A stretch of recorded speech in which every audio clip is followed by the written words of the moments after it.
શ્લોકના શુભ સંદેશમાંથી પાઠ 17મો અધ્યાય 26 થી 37। નૂહના વખતમાં જેવું હતું તેવું જ માનવ પુત્રના આગમન વખતે પણ હશે। નૂહ વહાણમાં ચડી ગયો ત્યાં સુધી લોકો ખાતા હતા, પીતા હતા, પરણતા હતા, પરણાવતા હતા, અને જળ પ્રલયે આવીને બધાનો નાશ કર્યો। લોતના વખતમાં પણ એમ જ બન્યું હતું। લોકો ખાતા હતા, પીતા હતા, વેપાર ધંધો કરતા હતા, ખેતી કરતા હતા, ઘર બાંધતા હતા, પણ લોત સમુદ્રમાંથી ચાલ્યો ગયો। તે જ દિવસે ઈશ્વર આકાશમાંથી આગ અને ગંધક વરસાવીને બધાનો નાશ કર્યો। માનવ પુત્રને પ્રગટ થવાને દિવસે પણ એ જ થવાનું। એ દિવસે જે માણસ છાપરા ઉપર હોય અને તેનું સરમાન ઘરની અંદર હોય તો તેણે તે લાવવા નીચે ન આવવું। તે જ પ્રમાણે જે માણસો ખેતરમાં હોય તેણે પણ પાછા ન આવવું। લોતની સ્ત્રીઓ યાદ કરજો, જે કોઈ પોતાનું જીવન સાચવવા તાકશે તે ખોશે, અને જે ખોશે તે બચાવશે। હું તમને કહું છું કે તે વખત બે જણ એક પથારીમાં સૂતતા હશે, તેમાંથી એકને લેવામાં આવશે અને બીજાને પડતો મૂકવામાં આવશે।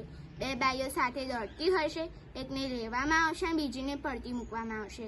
બે જણ ખેતરમાં હશે, એકને લેવામાં આવશે અને બીજાને પડતો મૂકવામાં આવશે।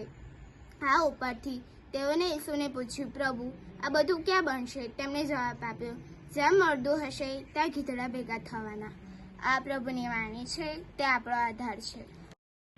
ઈસુની જય વાલા ધર્મજનો। 15મી નવેમ્બર 2024 આજે માતા ધર્મસભા મહાન સંત આલ્બર્ટને યાદ કરે છે। આજના શાસ્ત્રપાઠો આપણને તૈયારી કરાવે છે આવનારા સમયની। ઉપાસના ચક્રનું વર્ષ પૂરું થવા આવે છે। આપણે જાણીએ છીએ કે રાજા ધીરાજાનું પર્વ આપણે જ્યારે ઉજવીએ પછી નવું વર્ષ શરૂ થાય છે। એટલે આજથી હવે પછીના શાસ્ત્રપાઠો આપણને અંતિમ સમયની વાત કરે છે।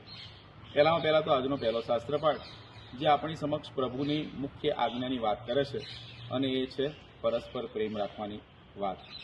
સંત યુહાન એ ધર્મસંઘ સમક્ષ રજૂઆત કરે છે, જ્યારે લુકના શુભ સંદેશમાં ઈસુ આપણી સમક્ષ અંતિમ સમયની વાત કરતા કહે છે કે આપણે હંમેશા તૈયાર રહેવું જોઈએ। આ ચિત્ર હોસ્ટેલમાં તમે જોઈ શકો છો।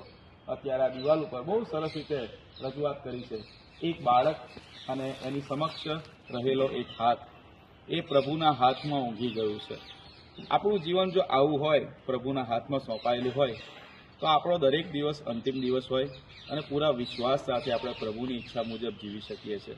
પ્રાર્થના કરીએ કે આપણે અભિગમ પ્રમાણે આપણું જીવન જીવીએ। ઈસુની જય।